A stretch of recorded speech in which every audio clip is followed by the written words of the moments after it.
Welcome, everyone, to this season's closer. We're doing something a little bit different this episode, and I am going to be answering questions that you've asked from me, of me. So this will be fun, and hopefully I get to every single question that's been asked. You guys are so fun. I love these questions. They go from like super fun to super deep. And I feel like that's very reflective of me and my personality. And so I'm excited to answer some of these for you and get to know me better. At some point, I'll have to actually ask questions of you back and work that out somehow, because I love hearing other people's answers to all these questions too. But as I was reading through them this morning, I was like, oh, I wonder what so-and-so would answer to that, or I wonder what so-and-so would answer that. But for now, it's me on the Backstage podcast answering your questions. So I'm going to start going through them after I take a quick sip of my coffee here. All right. Hopefully you're all cozy. It's raining this morning. Oh my goodness. I'm so happy for the winter. Oh my gosh. When I moved to Texas, I was just craving sun because we came from Seattle, which was always rainy, always cloudy. We get to Texas. I was absolutely in love with the sun. I would go to Dustin softball games and sit out in 110-degree August weather. Love every second of it. I was that way for about 8 years, and then I got pregnant with my first child. And since that moment, I have hated the sun and craved the cold and the rain. So I don't know what that means. I'm willing to bet there are other women out there who've had the exact same experience. But anyways, it's so fun to be in winter. Hopefully you have fun family plans coming up. Thanksgiving is my favorite holiday. I know that's so bad to say because Christmas should be everybody's favorite holiday, but I just love Thanksgiving because I love to cook. And so we're getting ready, making our plans. I'm so excited. But okay, let's get into these questions. All right.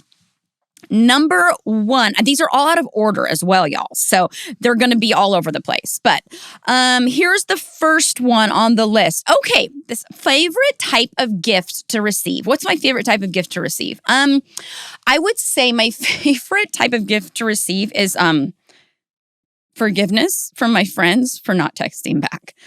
I'm serious.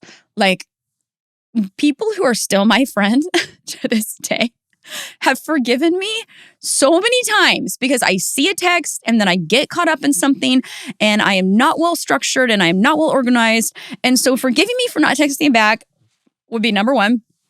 The other type of gifts I love to receive are, I like little things.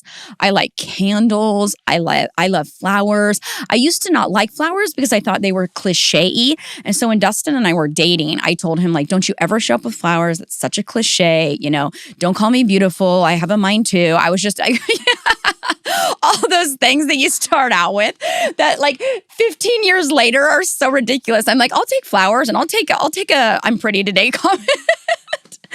But Dustin was so scarred by me demanding that he never buy into the cliche of flowers that I told him a couple years ago. I was like, hey, babe, you could totally bring home flowers. I'm really starting to appreciate them now. He's like, I will never. I am so scarred by your insistence. I will never bring home flowers. But a lot of my girls bring me flowers a lot of the times. Wendy Lamb always brings me flowers. Shout out to Wendy. And so I love that. I love flowers. I love candles. I love gift cards. I'm not a huge present person.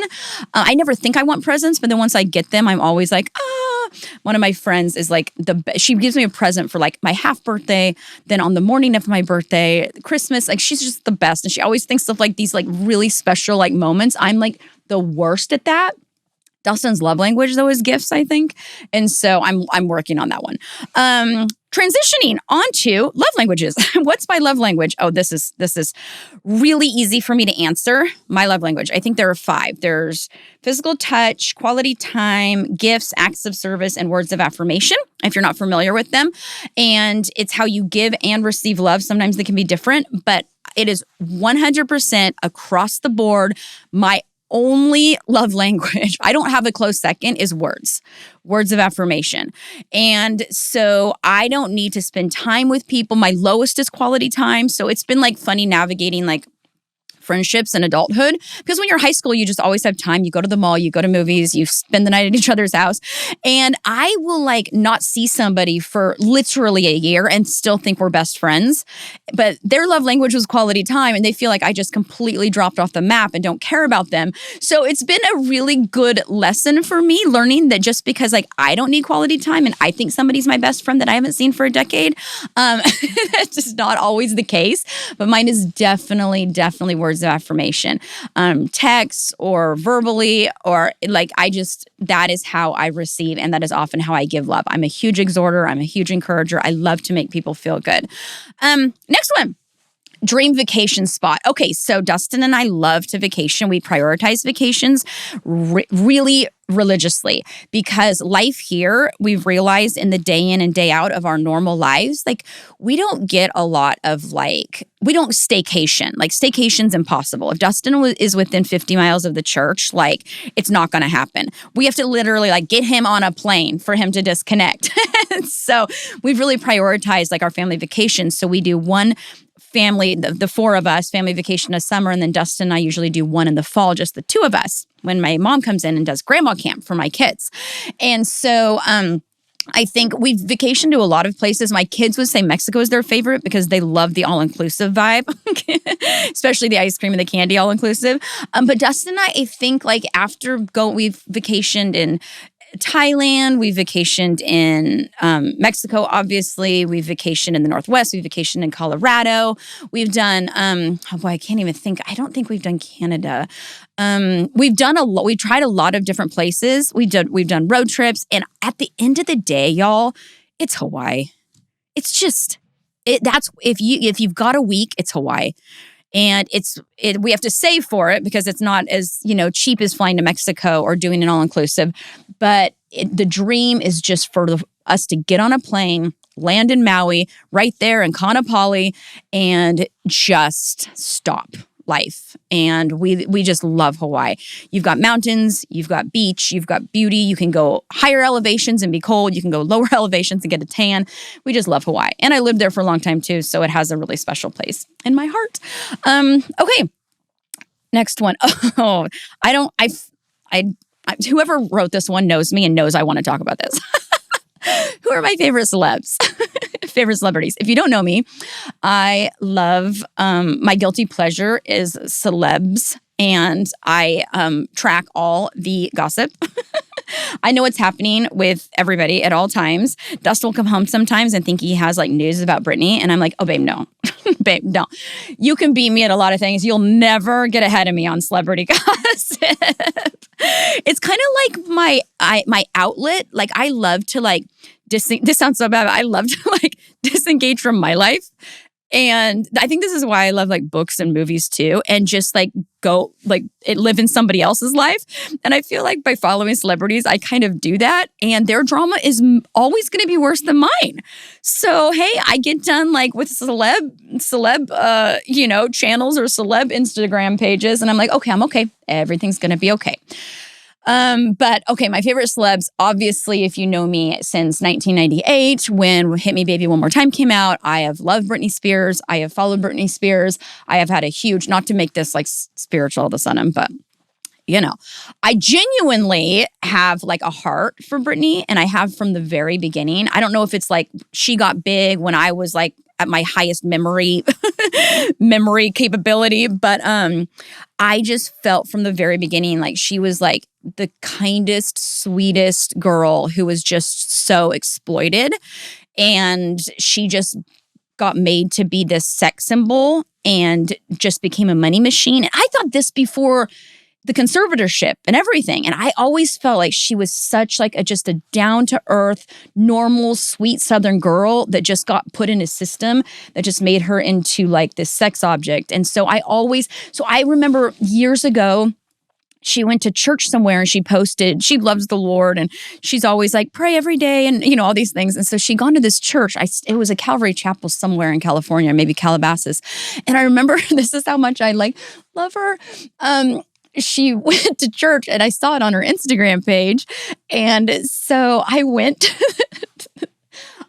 People are losing so much respect for me right now. Okay, like we all have our things. Like guys have their football games that they paint their chests for. That makes a lot of sense, guys. Okay, we all have our things. All right. So I go to this church and website and I listened to the message that she listened to because I wanted to know what she was hearing, and it was a great message. So anyways, I've always loved Britney.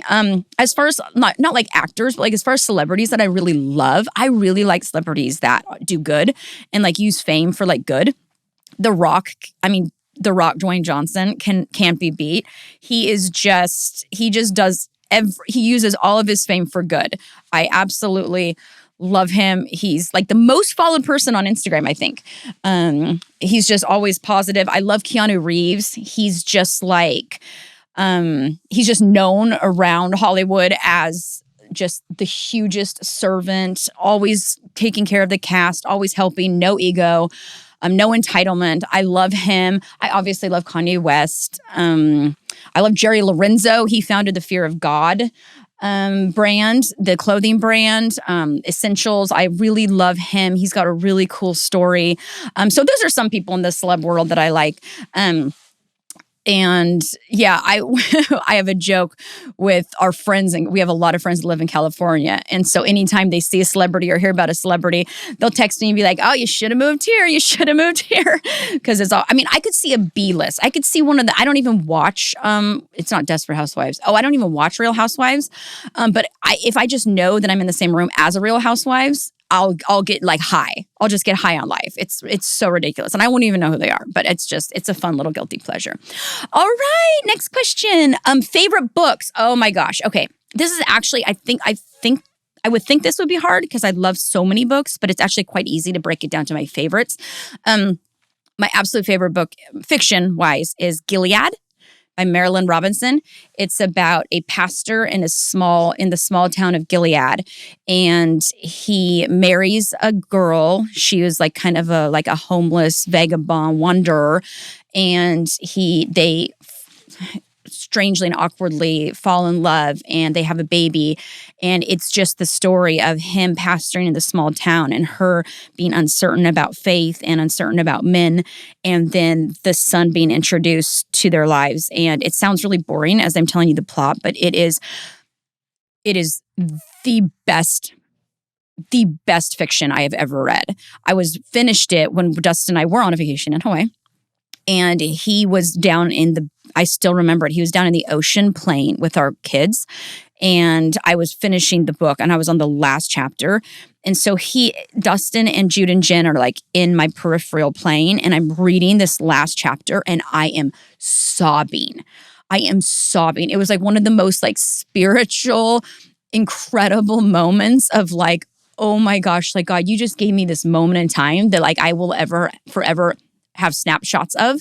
And so Dustin gets back to like where I was in the cabana, and he's like, oh my gosh, like who died? And I'm like, no one, it's just Gilead. He's like, oh my gosh, you and your books. There have been so many times where he's walked into a room where I'm sobbing and he thinks something horrible has happened to one of our parents. And no, it's just me reading the last chapter of a good book.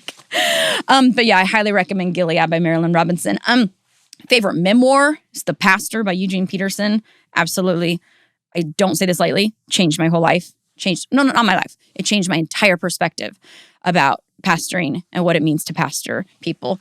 My favorite book on spirituality is by the same author, Eugene Peterson. It's called, if I would recommend one book to somebody on just a life with Christ, discipleship, how do we do this long haul? It's called A Long Obedience in the Same Direction. A Long Obedience in the Same Direction. And oh my gosh, I love it. It's where every step is an arrival. And we don't put, as Christians, he talks about, we don't put monuments up because that says where we stop. We're always walking in footprints so that we can look back and say, that's where I was when I move forward again. And so I can sometimes be like a monument person. Like I just want to like stop and be like, I have arrived. And his whole thing is that no, every step is an arrival. And we walk along and we can look back and say, oh, that's where I was when I move forward again. And so it's really helped change my perspective of like the Christian walk is not a destination. It's a direction of step after step. And the ability to look back and be like, oh my gosh, like I'm not who I was last November, and I'm not, thank God. Okay. Another one. Oh, okay. This is great. This is a really good question. I appreciate whoever wrote it. What's gotten me through my lowest points? Let me think about that one. What's gotten me through my lowest points? I've had a lot. And if somebody says they haven't, they're lying and trying to be perfect. And that's my biggest pet peeve is perfect people. Cannot stand them. I've had a lot of them. And I think, when I was a teenager, it's talking to mom and sisters. And when I was newly married or in my 20s or 30s, it was Jason Upton, worship music. And now, at 41 years old, with a lot of real life stuff getting flung at me and in the middle of like a pretty intense time in the world and a lot of mental and emotional and personal crises through the last, 4 or 5 years, I think that in my lowest points, I would say faith. I heard somebody say one time that for the just who walk by faith, there are always better days ahead. And I think at some point in my lowest points as of the last few years, I really started to believe that. And I really had faith. Like I had to stir my faith. And, there's that story about David when everything was stripped from him. It was his worst point. I don't remember if it was Ziklag. I think it was in Ziklag, but I don't remember exactly. And everything had been stripped from him. I mean, his wife and kids had gotten taken and all of his best friends wanted to murder him. And he was anointed. I mean, it was just, he was in the worst. Like whatever we have been through the last few years, personally, family-wise, world-wise, sickness-wise, kid-wise, whatever we have been through, David is at a way worse position here, most likely. And he has had everything stripped from him. He's in his lowest point, and he's about to get stoned to death by people who used to be his friends. And this is what it says about David, and this is what I think I really have learned and am still learning to do, but I think I've really gotten a grasp on it. And it's this small verse, and it says that David encouraged himself in the Lord. And for me, I think like I had to first stir up the faith to encourage myself at times. And what that looked like for me and looks like for me is believing that for the just who walk by faith, there are always better days ahead. For the just who walk by faith, there are always better days ahead. I used to have it as a sticky note. And I tell people this a lot, like sometimes you got to say it until you believe it. That's just how it is sometimes with faith. And so I would say it to myself all the time, like there are always better days ahead. There are always better days ahead. This too shall pass. I think that was Shakespeare. I don't remember. But this too shall pass. Nothing is permanent. Nothing is permanent. And so just the faith that a life with God, like it turns out different than a life without God. It does. And I'm just not talking like eternity. I'm talking like in life. If we can learn to encourage ourselves in the Lord. I don't need a worship team anymore to get me up. I don't need a sermon to get me up. I don't need to be around my community to get me up. I know at this point in life how to encourage myself up in God. And that is not like self-help talk. That's not like fancy, like, oh, I claim this, that this is, and like not paying attention to what's actually happening in my heart at the time. But it's that no. I'm a Christian. I'm God's kid. There will be better days ahead. And there is just a peace. And I'm not telling you I don't fall apart. Like you can ask my husband, I do. But I really believe it now. And I don't know when I actually started believing it and stopped like just saying it. I don't know when that transfer took place. But just this week I had something happen.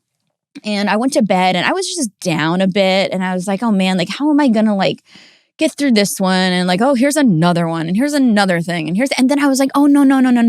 No, like there's always better days ahead. I've walked with God long enough now for that to be right. Like it's been true in my life. And so at 41 years old, 20 years deep into being a devout follower of Jesus, it rings true in me. And so I think history has informed that faith. And now it'll take me a night sleep, and the next day I'll wake up. And I said this to somebody last week. I said, hey, life got me today. Life won, but I will win tomorrow. And so I think sometimes we can feel so bad when we're in low moments and be like, oh my gosh, I shouldn't be doubting, or oh my gosh, I shouldn't be feeling bad, or oh man, like I'm not a Christian if I feel depressed, or I'm not a Christian if I'm mad at this person, or oh man, God must be so disappointed with me, or I'm not who I should be. And all of that junk is so exhausting. I don't prescribe to that anymore. I really don't. That used to be my entire vibe in life. And now I'm like, nope, life got me today. And Kanye West has this great line in his song. It's my favorite line that came out this entire year. And he says, the devil runs the playground, but God owns the building. And it's like, okay, the devil ran the playground with me today. He took me on a little ride, but God owns the building. I'm his kid, and I'm not going down. And tomorrow is a new day, and there will always be better days ahead for the just who walk by faith. And that's me. And so hopefully that encourages somebody. Sure. Devil, you're, somebody was telling me the other day, I was speaking in Hawaii and I was meeting with one of my friends, and she was like, the devil's alive and well, but hey, like, she's like, I realize now, like, things are going to happen. Stuff's going to come. Like, we're going to get beat up at times. That's not the end. And so I've just stopped being somebody who prescribes to, oh, this is just how it is. And now I just like, the enemy really got me here. And now I'm just going to be this way forever. And I'm always going to be hurting, and I'm always going to be sad, and I'm always going to be, no. He just ran the playground for 5 hours. That's all he got. I rally, I encourage myself in the Lord, and I remind myself that God owns the freaking building. Okay, enough about that. Another thing that really helps me in my lowest points, I get out the Message version of the Bible and I read the Psalms. Oh my gosh, you guys. Oh, if I really need to encourage myself in the Lord, like I'll just open the Psalms and I'll read in the Message Bible. And there are just so many verses that I was just reading last night. I had something on my mind that I was just really needing insight into, and I just needed encouragement. And I didn't call Dustin and be like, oh my gosh, like I need help. And and I'm not saying that at times we shouldn't lean on our spouse or friends or pastors or worship music, but like I'm just at this point in my walk where I can just open my Bible and I know something's going to work. The Bible works if you open it. I mean, really. And so I think I read this verse. Oh, I'll try and find it. It was so wonderful. It was just so good. But yeah, so a lot of the times the Psalms, oh, here it is. It's still up in my phone. This is what it says. God, this is Psalm 62 in the Message. God, the one and only, I'll wait as long as he says. Everything I need comes from him. So why not? He's a solid rock under my feet, breathing room for my soul, an impregnable castle. I'm set for life. That's all I read. And I'm like, oh, good. Oh yeah, I just needed to remember. He's the solid rock beneath my feet. He's breathing room for my soul. I'm an introvert. I need a lot of breathing room, a lot. And just reminding myself, oh yeah, that's what God is. He's not putting a bunch of pressure on me, and he's not trying to like get me to share all my feelings with him 24/7. He's not trying to get me to memorize Romans 12. He's sometimes just there to let my soul breathe. That was just last night. So, hey. Another thing that really helps me in my lowest points is laughter. I'm taking a lot of time on this one because I'm passionate about. I'm passionate about being honest about low points and then using tools to move out of those low points. And I love to laugh. I'm a big laugh person. Like I love comedies. I don't watch like heavy stuff. Like my sister Taylor, her and her boyfriend, they'll go to these movies that are just like exhausting. It's like, is the world not exhausting enough? And you're going to go be more exhausted by movies? Like, I mean, just like heavy. They love like the documentaries and all of these things. Then I'm just like, I don't think my soul needs breathing room. I can't do it. And so maybe there'll be another season of life where I want like a lot of like more heavy stuff. But at this time in life, like things can be so heavy. Like I just love to laugh. Dustin and I will just put on something that we know will make us laugh. We were just somewhere, over fall break, and we put the kids to bed and we put on this show. And Oh my gosh, we were laughing so hard. Like we were almost falling off the couch laughing. And he always kind of like laughs at me for me wanting to always laugh. And so he was like, woo, I haven't laughed that hard in a long time. And I was like, see, doesn't it feel good? Like, don't you just feel like there's something, well, it really does say in the Bible that like laughter is like a medicine. And I don't think chemically it does do something in us, because if I can just get a good laugh in, it's like, oh no, I will live to fight another day. TD Jake said this one time, and I say it all the time. So if you've heard me say it, I'm sorry, but I'll probably say it until the day I die because it's one of my favorite things I've ever heard. And he says that he watches, and TD Jakes, he's a pastor, he's an author, he's probably preached like over 5,000 messages in his life, or maybe even this year, who even knows. He's like a devout follower of God, but at night, he says he just puts on a sitcom. And this is why, and I love this. I love people who can be deeply spiritual and just deeply like normal. I like the combination. And so he'll come home from a 4-hour Holy Spirit service and he'll put on a sitcom. And this is why he says, I like the devil to watch me fall asleep laughing.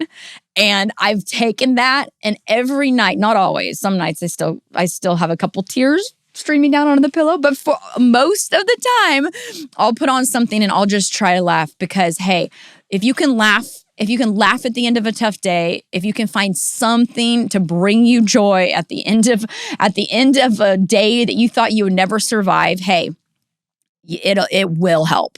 And so laughter's big. And most of you know, if you've listened to my podcast for more than 2 seconds, is that I have an awesome counselor, an awesome therapist. His name is Randy, and he has really, really helped me navigate different things in my personality and how I relate to the world, and what my low points are and look like and how to get out of them. And so I'm a huge fan of counseling. I'm also a huge fan of being very careful about the counselor you choose. But yeah, so that is probably the main things that I can think of right now that have gotten me through my lowest points.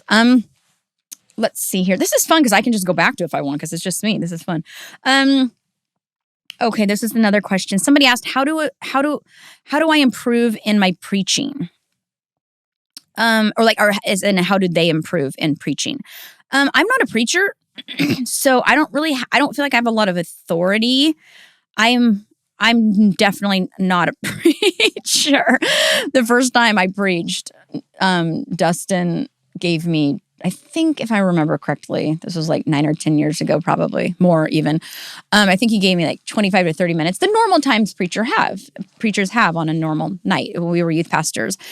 And if I'm not mistaken, I think I preached for like an hour and 10. I think. It was so bad. It was more than double the time, because I need 2 hours to unpack everything. I'm not even through my first story in 30 minutes, and I'm supposed to be wrapping up and giving an altar call. No, not happening. I can't do it. So I've gotten better, and I can do it if I need to do it. But it's definitely not something I feel like I'm very like, it's not natural for me. But I can tell this person from a listener's view, to me, what makes a really good preacher. And there are just the obvious things that I hope I don't need to say, like know your text, right? Like just know your text, know the context of your text. I can very quickly like shut down, and I try really hard not to be judgy. I can be a little bit judgy, and I'm really, really working on this. Actually one of the things I'm really working on myself right now. And I'm the least judgmental person until somebody starts to like take a verse out of the Bible and use it incorrectly. And then I am like, you could get pregnant as a 14-year-old and I will love you to death and never judge you, but take a verse out of context and I'm ready to like walk out. That's the worst kind. That's like the way worst kind of judging. That's like spiritual pride. It's so gross. Oh, I'm glad I'm confessing this to you all. But hopefully it's obvious. Like, don't just take a verse here and a verse here and put them together and try and mash up a new chapter of the Bible. Like, pick a text, know the context of it, know the author of it, know who was reading it, know what was happening in that time of age, and preach from that. Like, preach the text. Don't bring a text around points. That's, obviously, hopefully that's obvious. But from a listener's point of view, I think most people who listen to preachers will agree with me on this. It's people in the crowd will always spot fake. They will. They'll always spot a fake. And it makes it awkward and it makes it uncomfortable. And we've had people get up and like Dustin, if you've heard him preach, he's passionate, he's loud, he's fast, he raises his voice in like inflections. That's his style. That's authentically who he is. He is not trying to preach like somebody else. He really is that way. And so it's easy to receive from him because you don't feel like he's putting on a show. You get the feeling that, oh no, this is really in this guy. It really burns in him, and that's how it comes out. Now we've had people get up who aren't like Dustin, but think that they have to preach like Dustin. And it falls so flat because my husband always says this, anointing falls on authenticity. And I will listen to the driest preachers and be so fired up. I can read books that like textbooks and get fired up. Okay, so I don't need somebody screaming at me and pumping me up with inspiration to get my heart going, but I can appreciate that too. Now I've sat under intensely passionate, inspirational preachers, and I've received from them, and I will get pumped up. The factor on both of those is the person that is calling on the anointing of God to speak the words of God, are they being authentically them? Or are they just trying to wear Saul's armor?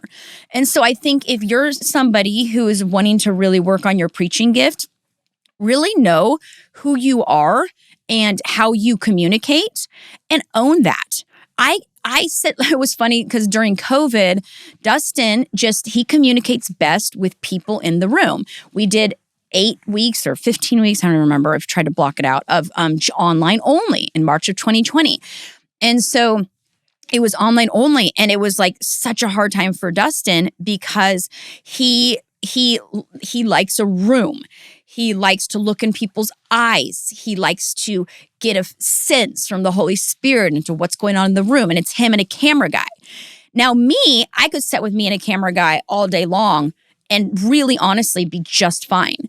So it doesn't make him good or bad or me good or bad. It's just different styles, and I don't think I have to be like him. So if you've heard me teach, I don't sound like Dustin, but people like both of us. And so just really figure out who you are. Don't be a screamer if you're not a screamer. And if you're a screamer, learn to use it in the anointing, right? Like just be authentically you. That is the best piece of advice I can give, not as a preacher, but as a listener.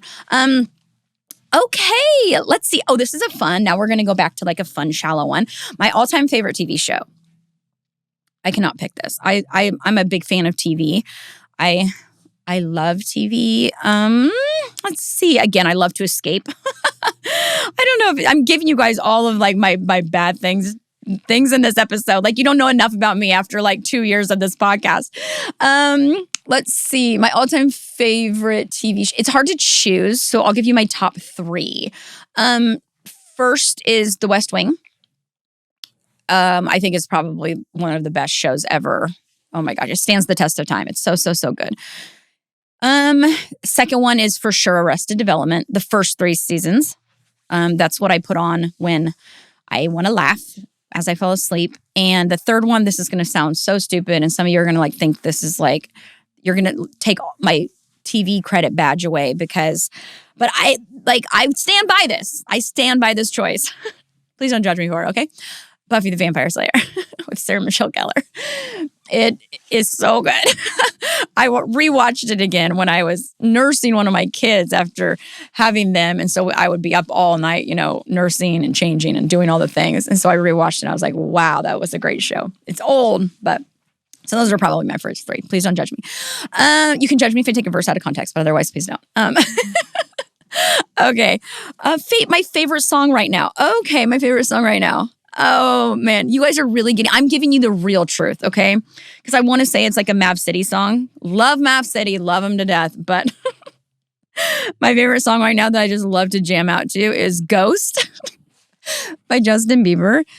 I love that song. I just found it, and it's such a good song. Like, I can't shake it. I can't get it off my playlist. So it'll be like, oh, Maverick City music playlist, and then Lindy playlist, and then, all of these different people. And then all of a sudden Ghost by Justin Bieber like gets swung into it. But yeah, that's probably my favorite song right now. Anyways, next question. What do I love so much about YWAM? Great question. YWAM is the missions organization. It's Youth with a Mission. It's the mission organization that I used to staff before I married Dustin, and who I was a missionary through. And Dustin and I are still really involved with YWAM. We support people in YWAM. We have YWAMers come through our church. We have YWAM Wiley, shout out, who are very close to us. They're only about 15 minutes away. They attend here, and we love and support each other in so many ways. And oh my goodness, I could just say so many great things about YWAM. But I will say this. The thing I love about YWAM and why I think it's the largest mission organization in the world, and why I think that what they do works, is because they have consistently I think it's been like 60 years or something. It's been a long time that they've existed, that they consistently double down on what they were originally called to do. And they have never tried, well, maybe I don't know the inner workings, all the times, but from an outsider's perspective, and even when I was on the inside, they were consistently going back to the original vision, which was waves of young people on every continent of the earth spreading the gospel. And so I love YWAM for that they have stuck to what the original word of God was, and they continue to stick to the word of God as it comes to them now. And so I love YWAM. Dustin and I actually just got back from speaking in Kona at YWAM there, and we're going back in a few months. And then I will be in Montana soon. Shout out YWAM Montana. So yes, we love to partner with them, and we just so believe in what God does through them. Next question. What's been my favorite season of life with PD? PD is what people call Dustin, my husband around here. Okay. Favorite season of life with D. I'd say engagement was super fun. Oh my gosh. Like, engagement was such a fun time. Like, it's when all that oxytocin dump is still there, and all the dopamine and all the chemicals and all the highs of like love that are so beautiful, not always real. Side note, single people, when you think you're falling in love, not always totally real, but so fun when it happens with the right person. And we were just in the throes of all of that and planning a life together. Oh my gosh, engagement was so, so fun. And then I would say the other second best, or, equally best season of life with D has been having kids. I think D always wanted kids, and I wasn't sure, but it was kind of a part of the agreement when we got married that he wanted to be a dad, and I wasn't sure about it. And looking back, oh my gosh, like when we had our kids, it like, a lot of the times you hear like, oh, kids will break you apart, and kids will make your issues worse, and kids will, make everything more stressful, and you don't sleep, and that was the exact opposite for Dustin and I. When we had kids, it was like, we just got closer, we bonded more, we agreed on a lot, which is always helpful because we don't always agree on everything in life. And so, yeah, I think just having kids and then engagement, those are probably favorite seasons of life with him. What was my experience growing up with 4 sisters and 1 brother? Yeah, so there's 5. I have 6 kids in my family. I'm the oldest. I'm the stereotypical firstborn. And I have 4 sisters and 1 brother. It was awesome. I loved being from a big family. My family's my everything. My sisters I would trust with my life, and I probably have multiple times. My brother has just been my day one since day one. And so, yeah, I love big families. And it's sad to me at times now, because I'm 41, and we're probably just going to have Jude and Jen, barring God moving us in a different way, really clearly.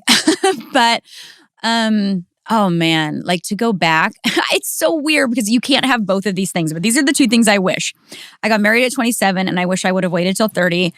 But then I also wish I hadn't waited until 36 6 to have kids. I wish I had had kids at like 30 because I would have had like 6 or 10 if I had known that I would have liked it so much. So, hey, life is what it is. We make our choices. We can't always look back, but oh my gosh, like I think like you cannot wait long enough to be married. You'll be married forever, single people. Like, and I love marriage. And it's not because I wouldn't have wanted to be married. It's because I think that there were still things that could have been worked out in me and with a couple more years that Dustin had to deal with. And I think he would say vice versa, that could have been worked out beforehand. But hey, we worked them out together. Well, together with God and Randy. But yeah, I loved growing up with a big family and with my sisters and brother. Okay. Okay, this is a great one. What advice would I give 30-year-old pastors stepping into lead pastor positions? This is such a good question, and I'm going to have a really unconventional answer. Someone asked me this. There was a group from CFNI interviewing pastors just for advice because they were in like the pastor track and they were on track to become pastors or church plant or take over churches or whatever the case may be for them. And so they were interviewing me for their, final thesis or something. And they asked me this question, and I said it back then, and I still agree with it now. And it sounds like kind of sad, but I think if you can hone in this thing, if you can really perfect this one thing, you will be able to make it. You will be able to outlast every single thing that's thrown at you as a lead pastor. And that is, you have to learn how to handle criticism. And when I told the group of college students that, they were like, oh, and this is their exact words. We've not heard that from anyone else. And I was like, well, are you not interviewing lead pastors? Because I think like, you have to be prepared when that is not a job, it's a vocation. It's a call. A job is something you get paid for to do and come home. Dustin and I never come home from pastoring. The people are never not on our tongues or not on our minds. It permeates every facet of our family, of our life, of our dinners, of our breakfasts, of our vacations. And I'm not saying that in a negative way. I'm saying that it is not something we turn off and on. We are at our core the pastors of Church 1132. And when you see it as that, and I've struggled with that multiple times throughout my journey, Dustin, I don't think ever has. But I think that if you see it as a vocation and you go into it with that and you have the capability to handle criticism, like you will last. You will last.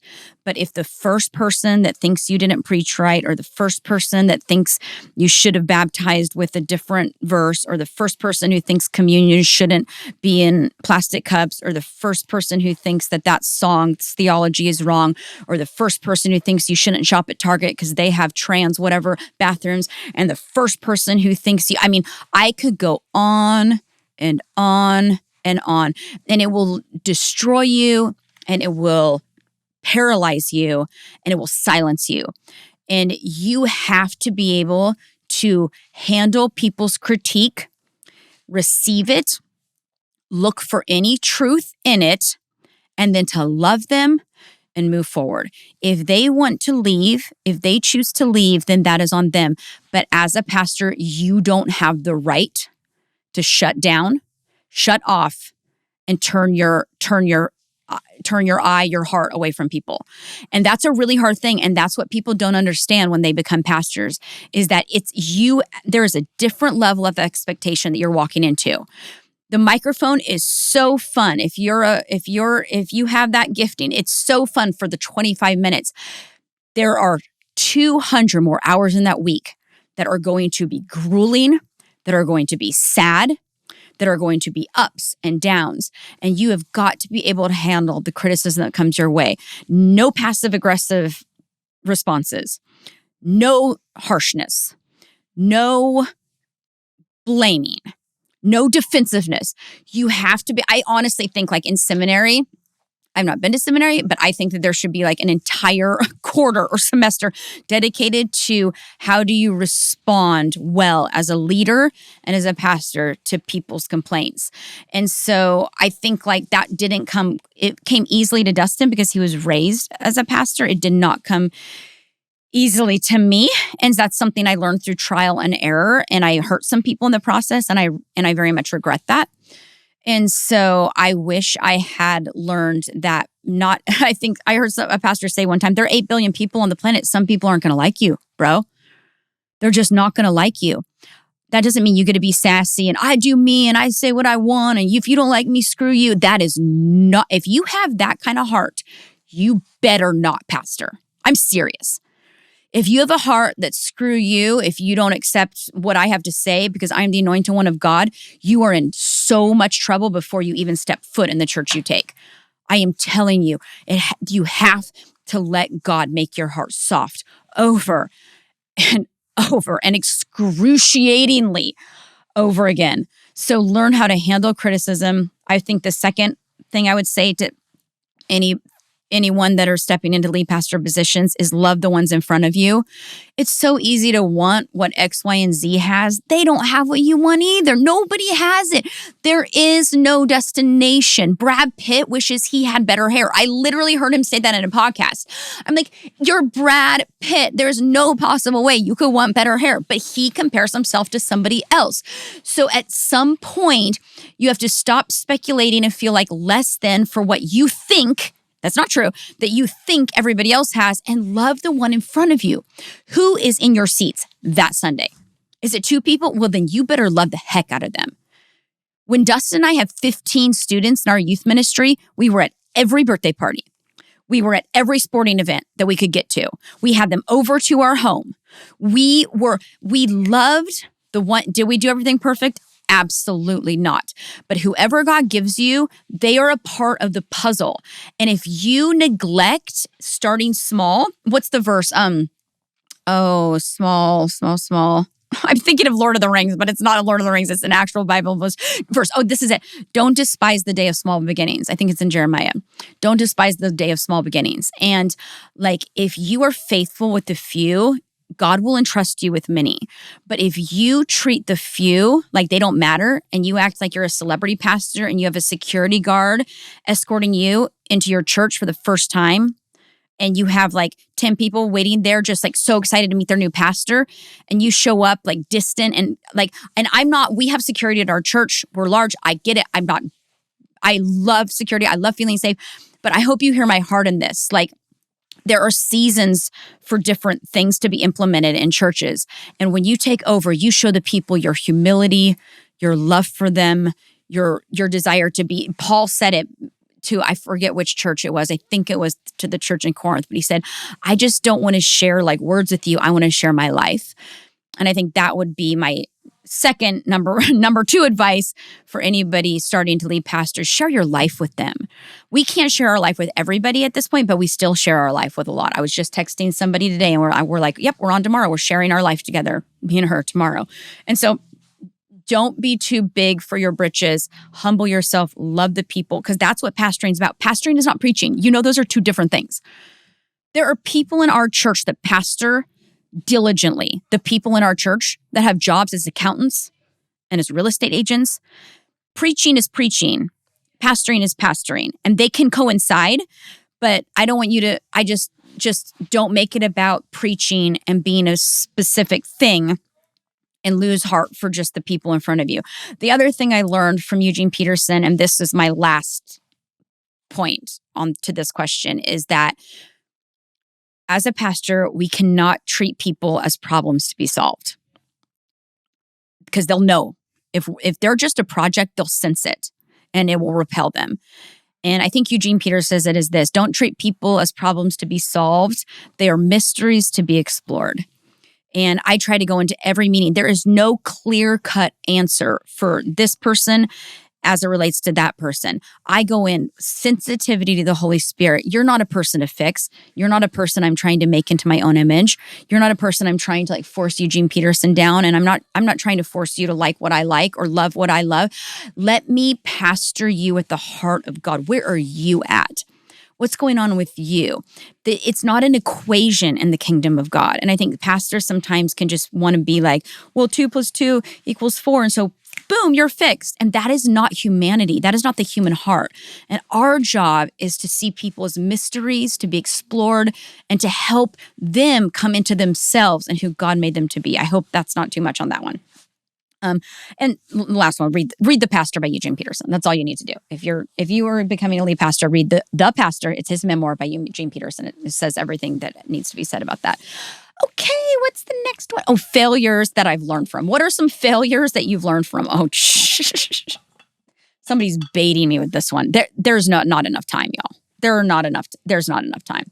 And I laugh, but I'm honestly not really proud of them. I really still don't think they're funny.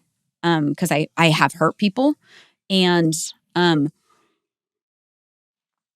have made poor choices as a leader at times, and people have forgiven me for a lot, which I'm really grateful for. But I think the main failure that I've learned from is that it goes back to my point about loving people and being humble and not lashing out. It's that I used to just be a reactor, or I used to be a very, reactionary person. So I was raised in a home where I was constantly affirmed. I didn't have any trauma, actually, growing up. So when I became an adult and moved into ministry and navigated like boyfriends and breakups, that was about as tough as it got for me, which is like, that's like the most trivial trauma you can have, almost, that's as bad as it got for me until ministry. And so I was not really equipped to handle people's judgment. I'm just being super real with this one. I was not equipped to handle people's dislike for me. And I wasn't equipped to deal with, they cannot like me, and that's okay. And that's not a value statement about me. And so because it pricked my insecurity when somebody left, or when somebody said something bad about me, or when somebody accused me of something because of like one thing I said on the stage taken completely out of context, it pricked at my insecurity. And so I very much lashed out. And I'm a very loyal person, especially to my husband. And so I was very, very harsh with some people in the beginning that I wish I hadn't been. And that's why I'm not on Facebook anymore. And normally I tell the story laughing, and I don't know why I'm not laughing through it today. Maybe there's just things happening in life right now that's making it even more like important for me to say this. But I just made some wrong calls as a leader. And if you're attending a church, you have the right to email your pastor your thoughts that he doesn't use the atonement enough, or you have the right to, criticize things, and you have the right to go to a different service because you don't like those people because they, did this and this and this to you in another, lifetime last year. I don't believe in multiple lives, so don't take that out of context. See, I'm already getting like nervous just rehashing it all. But I think that as a pastor, I don't get that right. I don't get to not love. I don't get to not assume the best about people. I don't get to not forgive. I am blessed to be in a position where I get, and this is what my therapist Randy always tells me, he's like, you get to be the grace of God to people. You get to be the grace of God to people. It is an honor to do that. And it hurts. And sometimes making the right choice still equals suffering. Jesus did the right thing, and he still went to death on the cross in a horrible execution. And so I have really had to come to terms with keeping my mouth shut. I've learned that sometimes love looks like keeping your mouth shut. And for a long time, I did not keep my mouth shut. And I would troll trolls on Facebook. And anybody who hurt my husband, I would go off on them.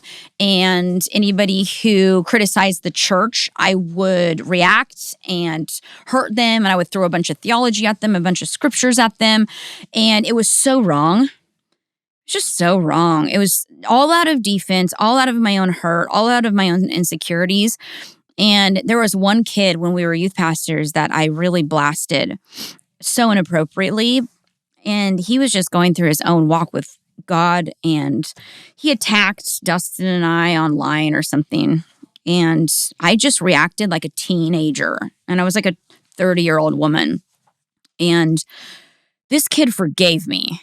And I'll never forget that moment of him forgiving me, because I completely fleshed out. And so you ask what I've learned from my failures. This is probably the number one. And what I also learned is that people are more eager to forgive sometimes than we know, and we can feel like total screw ups. And this kid like really did forgive me, and we're friends to this day. So I think just learning to not react, to have calculated responses that are filtered through the love of God. And that has been learned through a lot of trials and errors. Lots of them. But I feel like I have come to a place now where I can love people enough to keep my mouth shut, to not stir up trouble, to not gossip, to not turn other people against them. God sits on a throne of justice. That's all I need to know. He will always bring justice at the time he wants and how he sees fit. And I'm okay with that. So I am no longer my defender. And I need to tell myself that again tomorrow. Okay. Let's see. Favorite place in the world. Okay, we'll go to a fun one now. Favorite place in the world, Rome. Oh my gosh. Dustin and I love Rome. It is 100% the best city that we have ever been to. Oh my goodness. We could have stayed there for years. Rome. But I love history too. And so that there's just so much history there. We got to see Peter's chains and where Paul was imprisoned. And it was just so much biblical history and world history. It was just like the whole package. So Rome. Okay, let's see. What are some things I would want people to know about pastoring? Okay. Yeah. What are things that you would want people to know about pastoring? Okay. I think there are a few really simple things. Number one, that we're superhuman. Like Dee and I have fights on the way to Sunday morning too. Like we argue too on Sunday mornings. We go to bed Saturday nights frustrated at times. We also have things that go and so we are also working our flesh out. And so I think number one, we know we're not perfect. So we don't need that to be proven to us from a harsh heart. And we don't need to be put on a pedestal from a flattering heart. Both of them will be very damaging to the person that is interacting mentally with a leader. I heard this guy the other day, somebody was complaining that his pastor doesn't greet at the doors. They don't tell people hello and goodbye, which this is not a defensive response because Dustin greets every single service, every single time. So this is just someone else's experience. But they were like, that's, does he think he's too big for his britches? And he thinks he's so important that he doesn't have to greet the people and yada, yada, yada. And the response from a different pastor that he was asking the question of, I thought it's cheeky, but it's also so kind of true. This guy goes, in response to this guy being mad about not being able to shake his pastor's hand, he goes, "Why do you want to shake the hand of another human loser?" What does that do for you? They're just another human person saved by grace through faith. There's nothing special about them. And I think that we can criticize people too harshly or put people too high on pedestals. And I just heard that and I was like, oh my gosh, that's so true. And this guy was like, I come to church to worship God. I don't come to church to shake some human's hand.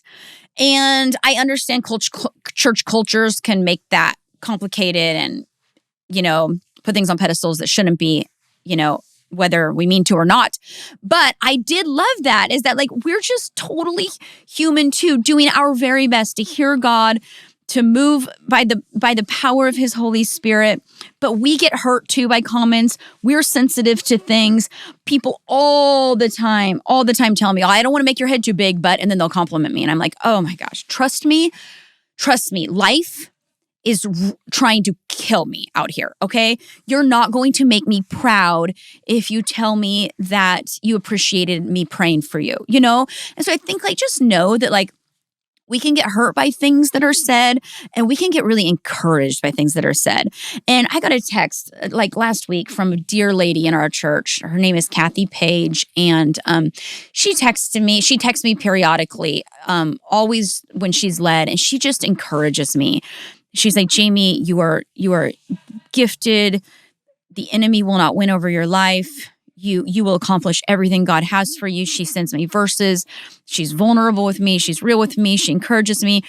And I think the other thing you need to know about your pastors is that really works and it really helps us. And Dustin and I have a team, so many people around us that give us that, but I think a lot of pastors don't have that. And so know that like things you say can really hurt, but things you say to encourage actually really do encourage, and we remember them. So I guess that's what I would want you to know about pastors. Oh, and also we like to talk about normal things. We don't, honestly, Dee and I don't want to be around a bunch of people that are faking like they're spiritual. Like Dustin likes to talk about hunting, right? Like I like to talk about Bible geeky stuff. I like to talk about, well, I guess that's kind of spiritual. I like to talk about TV shows. We like to be around normal people. We're normal. And I think sometimes people, when they approach pastors, feel like they have to be like super spiritual. And maybe that is the case in some scenarios. That is not in ours.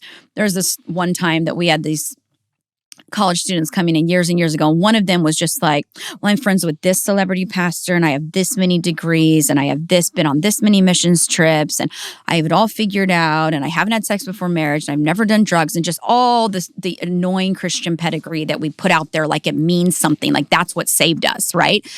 And I was like listening to her and I was like, okay, I know what she's doing. I know what she just wants to impress. It's okay. But then there was another girl right after her that I met. And this girl comes up to me. She's like, okay, here's the deal, Jamie. Here's the deal. Addicted to porn. Yep. By the way, that's not just a male problem, y'all. It's also a female. It can also be a female one. She goes, addicted to porn, addicted to weed, trying my best. But good news, off cigarettes. So we're on the way. I just want to be upfront. I want you to know everything that's happening. That's the deal. Okay, I'm clear. We're ready to start this thing. And I'm like, oh my gosh, I love you. I love you. Like pastors crave authenticity from people. And we want to be authentic with you. So that's what I would say about that. Long answer. All my answers are long. Funniest mission trip memory. What's my funniest mission trip memory? Okay. Oh, there's too many and they're too long. There's one time that, there are too many. Oh boy. Okay, I was in India in a village and our team was not musical, but in India, they love music and they love like music ministry and they love to hear like teams sing in these like village churches. And so it was the first church my team went to and nobody was musical and nobody sang. And so I'm like, you guys, like if they ask us to do it, we do it. It does not matter if we do it or not, technically, like we do it. And so we all get up there. And so I'm the leader. And so I literally sing a practical solo. I think it was probably something so old, even older than Great Is Our God, but we'll say Great Is Our God, right? Great is our God. Now, if you know me, I have the worst voice in the entire world. Pastor Benjamin Thomas, our worship lead pastor, can attribute to this. And so I sang in front of this house church, like a solo. We get off the stage and my contact in India, his name was Nirmal, he goes, yeah, we won't do that anymore. That's a good one. I have so many good mission trip stories, but not enough time. Okay, the next one. If I was to work a secular job, what would it be? Oh my goodness. I think I would be a chef. I really would love to learn more about cooking and know more about the culinary arts. And there's just so much like fun precision, but also like some like sprinkling in of like trying different things. So it's kind of a good combination for my personality. It's like I can follow a recipe, but then I can kind of also do my own thing. I think I would do that. Let's see what else. Okay, where do I start studying the Bible? Okay, you can go and watch on YouTube my session at our women's conf on studying the Bible. But if you just want a particular story, I would start with the story of Jesus raising Lazarus from the dead. And this is the question. I'm all about questions. What questions are you asking? What questions are you asking of your Bible? This is what I would ask is, why did Jesus cry? Why did Jesus cry at the tomb of Lazarus? Start there. You could start with the Syrophoenician woman. I forget. I think it might be Mark 5, but probably not because I'm horrible with references. Why does Jesus call the woman a dog? That's a really good one. Start Psalm 23. Find out all the meanings behind Psalm 23 and all of David's allegories. It's like some really deep, beautiful stuff in there. So yeah, that's where I would start with those. Do I think the Bible is allegorical or all of it, or is all of it to be taken literally? Oh my goodness. This is a wonderful question. Whoever wrote it, I love that you're asking it. And I want to answer it quickly. I can't, but I will say this. I do believe that the Bible is the absolute inerrant-inspired word of God. But I don't think that everything is meant to be taken literally. I will say that. I don't have time to go into all of the things surrounding that. But some of the things that I'm talking about is like, you got to look at what type of literature you're reading. There's poetry throughout the Bible. There's history. There's just narratives. There's story kind of connected to history. There are commands that are very clear biblical commands. There are clear promises. Then there are just proverbs, like wise sayings. Those aren't promises. They're wise sayings. There's metaphorical language, like Jesus says, eat my flesh, drink my blood. So there's a lot happening in the Bible around this question. I do believe that Jonah was swallowed by the whale. I do believe that Moses led the Israelites out of Egyptian slavery. So I do believe in a lot of things that some might not, or some might believe are allegorical, but I don't believe that every single thing in there is meant to be taken literally, and that needs to be a very thoughtful and biblical and contextual study if you are struggling with a certain part or passage. Oh my goodness, I wish I had time to go into order that, because there's so much more about, but yeah, we can talk about that at another time. Let's see. My favorite verse in the Bible, easy. Romans 5:1. Therefore, since we have been justified through faith, we now have peace with God. Just let that set in for a minute. Therefore, and whenever there's a therefore, it's always fun to go back. So find out if you want another add-on to what to study. Why is there a therefore in Romans 5:1? Paul says, therefore, since we have been justified through faith, we now have peace with God. I don't think there's a better verse. I just don't. But hey, you can agree to disagree. Let's see. Dream podcast guest. Okay, my dream podcast guest passed away 3 years ago. That was Eugene Peterson. He would have been my ultimate guest because his writings have done so much for me. Today, I think it would be Bishop T.D. Jakes. I think it'd be Bishop T.D. Jakes or N.T. Wright. One of them, I think, would be my dream podcast guest. Let's see. Someone I was most excited about interviewing this season, definitely my kids, my Bates boys, Jude and Jen. I interviewed them. Oh my goodness. I cut 50 minutes out of that episode because a lot of it was just crackling of fruit snacks and slurping up their dirtworm smoothies from Hat Creek. But I just love having that in the vault of history out there that time with them. It was so sweet. And I learned a lot too. Next one, let's see. Favorite movie quote. Oh, favorite movie quote. That's a good one. Oh boy, there's so many good ones.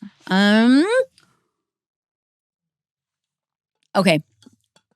My favorite movie quote is from Almost Famous, directed by Cameron Crowe, and Philip Seymour Hoffman, who's passed away now. He said in this great moment as advice to this kid asking for his advice, this like little dorky kid was asking his advice. And he says, the only true currency in this bankrupt world is what you share with someone else when you're uncool. And I love that. The only true currency in this bankrupt world is what you share with someone else when you're uncool.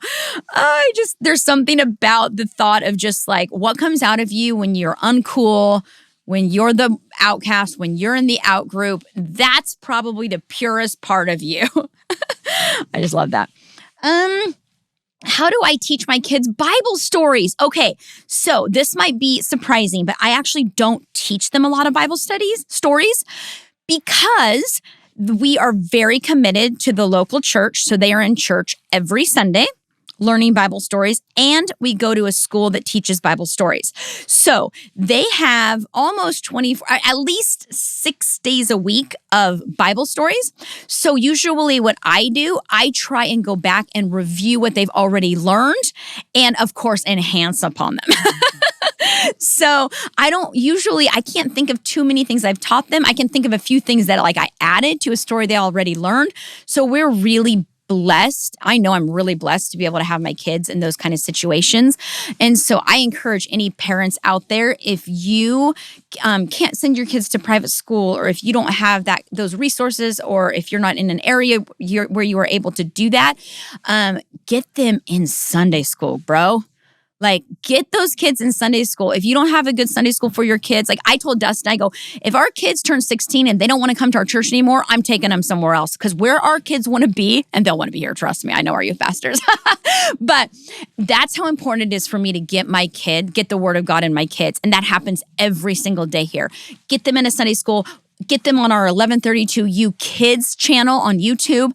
They will learn the Bible stories, and you can review them with them and talk about them. So that's really how my kids get their Bible knowledge. Hopefully I don't get judged for that one. What advice do I have for we're almost done. What advice do I have for a 25-year-old wanting to make the most out of singleness? Oh, I love this question. First of all, I love singleness. I love talking to singles. My single years developed me and enhanced me in ways, and I mean single by not dating anybody, single. The best years. I don't know who I would have been if I had just gone from relationship to relationship to relationship to Dustin. And so those single years are so precious, and it's so easy for me to say that. I know, as a happily married person, but oh my gosh, looking back, the things those years did. This is what I would say. Again, it's not always super spiritual answers, but this is what comes to my mind. You travel the world. Spend your money on plane tickets. You experience life. You go to cities you all want to. Don't wait until my honeymoon to go to Paris. You go to Paris now, girl. Go do it now. No, if I'm talking to guys, you better save your money, because you're gonna need to have a job and some money for some stuff.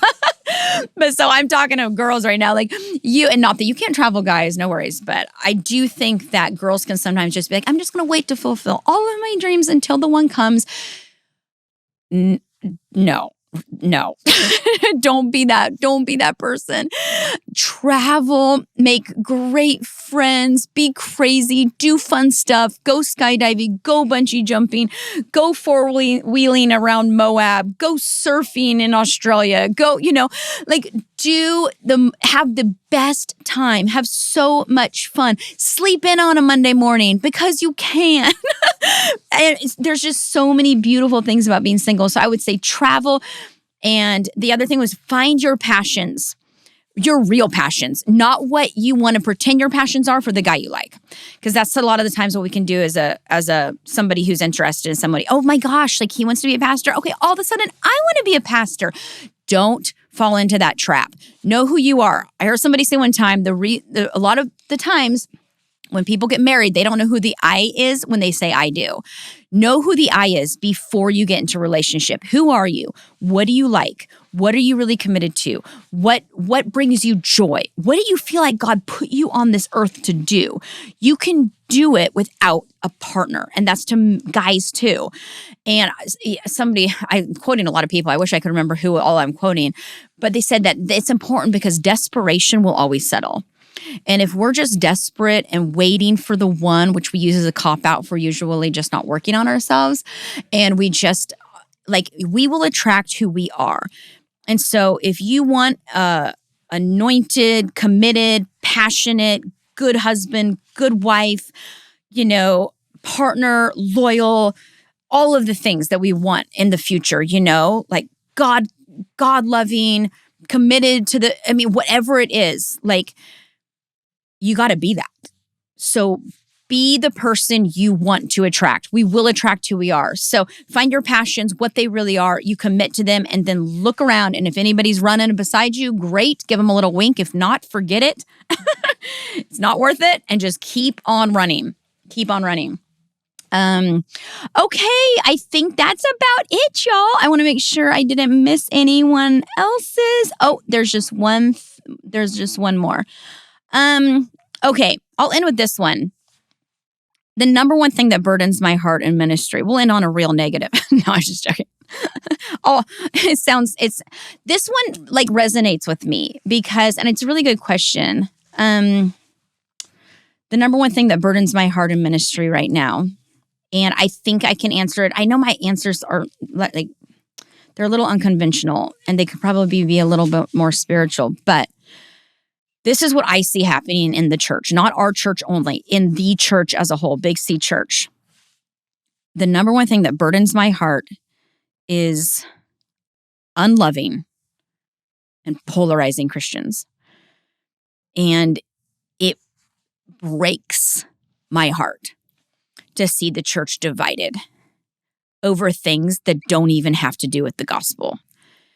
And I'm an Enneagram 9, so I'm a peacemaker, so I understand that it's easy for me to just agree to disagree and love people regardless, and, can't we all get along? I get that comes naturally to me, but this is just my heart and how I see things happening right now.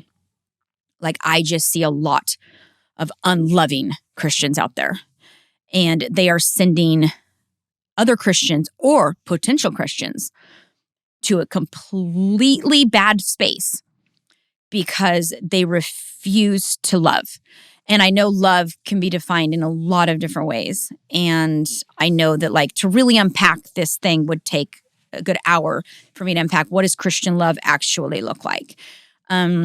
I think Dustin and I do this in our marriage a lot. What does it really look like to love each other? Is it to tell each other the truth? What I'm thinking all the time? Is it to unpack every single horrible thought I have? Is it to tell him every single, fear I have? Is it to so I understand that there's a lot of layers to what I'm saying.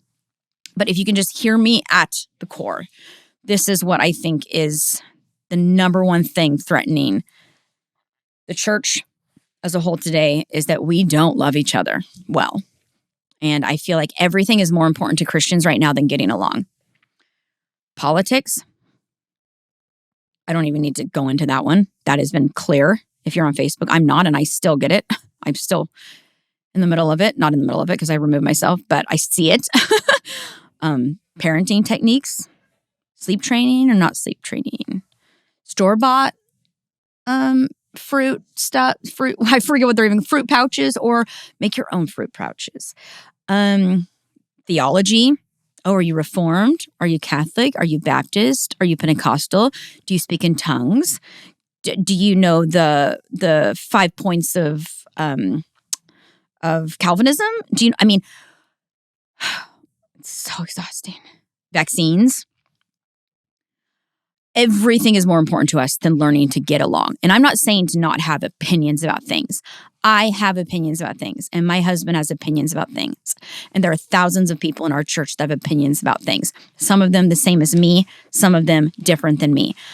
Where I'm at is that I love people regardless. Good people. I know good people who have voted for two completely different candidates. I know good people who don't vaccinate, and I know good people who do vaccinate. I know good people who sleep train their children, and I know good people who don't. And I am so sick and tired of the Christian community polarizing each other into these in-groups and out-groups and these camps of thoughts that make other people bad and the enemy. We are getting ripped apart from the inside out. And that's not to say you have to, or I have to have the same opinion as everybody. I'm like, where is the love? Where's the grace for what we're going through? I have this friend. She's so sweet. Her name is Stephanie. And her family, and she won't mind me saying this because she's upfront about it, they don't take medicine. They don't take medicine. And so she and I became friends so many years ago. I mean, they will take it if needed. But by and large, they do organic and holistic measures. And I would grow up and you pop an ibuprofen every time you have a little tiny thing. So I was talking to Stephanie, and so we're friends. Can you please grasp this? We're friends. She's good. I'm from a medical family. She does not judge me. She loves me. She respects me. I respect her. I don't judge her. I love her. Are we different? Yes. Would she pop an ibuprofen with a stubbed toe? Absolutely not. The other day I was talking to her and I was like, oh my goodness, I have a headache. You know me, but I only took 2. And she's just laughing at me. She's like, oh, Jamie, well, we'll get you there. Yeah. It's funny. It's lighthearted. Our differences in how we approach an injury doesn't affect our really fun relationship. And I wish that that could be true for the church. But the more time that goes by, I see it not being true for the church. And so my plea is to learn how to love each other again. You don't have to conform. Nobody's asking you to change your opinion, but you can be nice to somebody. You can have grace for somebody who's different than you. It says in 1 John, I think it's 1 John 3 or maybe 4. It says, whoever claims to love God, this is the worst verse in the Bible. There are some brutal verses in the Bible. This is the most brutal. Whoever claims to love God, yet hates a brother or sister, you're a liar. That is heavy. That is so heavy. If you claim to love God and you're on Facebook raging against a brother or sister's point of view or their choices or what they were doing in the best of their conscience, you're a liar. That is rough stuff. But Jesus said it, not me. Actually, John said it. Not me. I heard Dean Sherman from YWAM say one time, this is brutal. This is brutal, but I think this is the time where I need to say it, and I think I can really stand by it. The evidence that you're born again is that you get along with people. The evidence that you're born again is that you don't shut somebody out because they voted different than you, looked different than you, jumped on a different social justice platform than you, drink differently than you, parent differently than you, act differently. The evidence that we're Christians is that we get along with people. I'll close with this story. There was a woman years and years ago in our church who was on Facebook. And I say this not to make it a heavy, but I say this to maybe give people a perspective on what our unlovingness can do to someone else. And she didn't know she was leading a group in our church, and she didn't know that somebody at our church was considering going to her group. And she's a leader in our church. And she's pro-life, as am I. And she got on Facebook and just started to bash women who have had an abortion. And it must have been the Times, or there must have been a vote at the time or whatever. And so just went all in on baby killers. And you've seen it. Maybe you posted it. I don't know. What she doesn't know is that 1 in 4 women, statistically sitting in our church every Sunday, have had an abortion. And they live with that. They grieve over that. They feel immense amounts of pain over that. Some of them were not given a choice. And we get on Facebook and we call people baby killers when the person that you're smiling at and sitting next to on Sunday is carrying the most horrific thing that they have ever been through physically, emotionally, and mentally. And they no longer feel safe with you because you just called them a baby killer. And I hope you hear my heart. Like, I'm pro-life. But I'm not going to sacrifice a platform that I have with somebody. I'm not going to sacrifice a voice that I might have in somebody's life for the right to get on Facebook and say stupid stuff about sinners that sin differently than we did. I'm just done.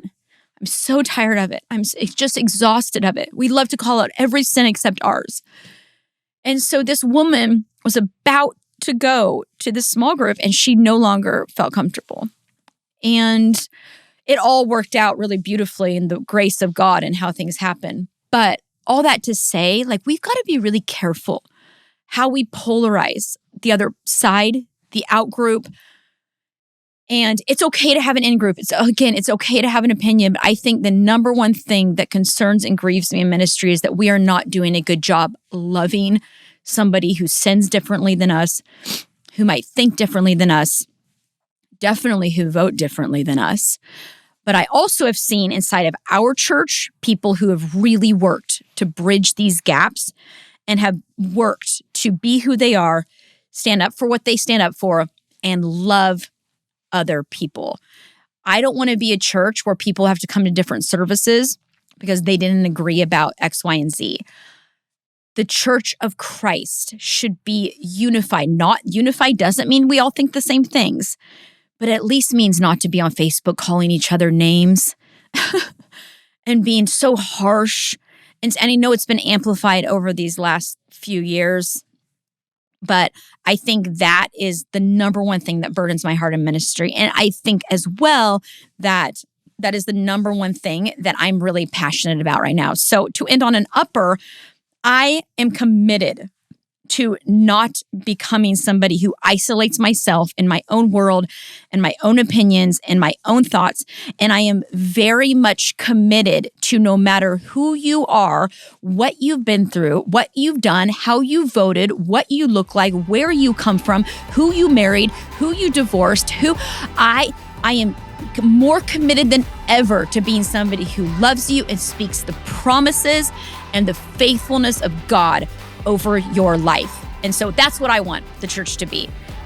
A group of unified people who speak the promises and the faithfulness and the truth of God over each other and believe for each other that for the justified who live by faith, there are always better days ahead. Hey, this has been fun, y'all. I love you. Happy next season coming out soon. Enjoy your holidays. Happy Thanksgiving. Happy Christmas. I hope you have a wonderful time with your family, and we will be back in no time with the next season of Backstage with Jamie K. Bates. I love y'all. God bless you.